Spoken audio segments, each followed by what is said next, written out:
எங்கேயாவது வெளியில கிளம்புறோம் அப்படின்னா நம்ம ரெடி ஆகிறத விட பசங்களை ரெடி பண்றது தான் ரொம்ப கஷ்டமா இருக்கும்.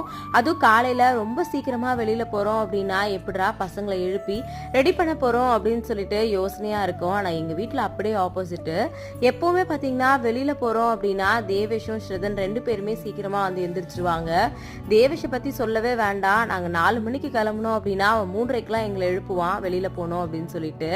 அதனால வந்து பாத்தீங்கன்னா இவங்களை வெளியில கூட்டிட்டு போறது எனக்கு ரொம்ப ஈஸியா தான் வந்து இருக்கும்.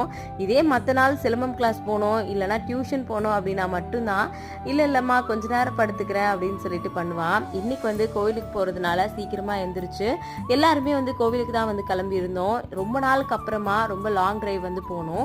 ரொம்பவே வந்து ஹாப்பியா இருந்துச்சு. உங்க வீட்டுல இருக்கிற குட்டீஸ் இந்த மாதிரி சீக்கிரமா ரெடி ஆவாங்களா இல்ல நீங்க தான் அவங்கள ரெடி பண்ணி கிளப்பணுமா அப்படின்றத மறக்காம கமெண்ட்ல வந்து சொல்லுங்க. லாங் வீடியோ இன்னைக்கு வந்து ஷேர் பண்றேன், மறக்காம செக் பண்ணி பாருங்க.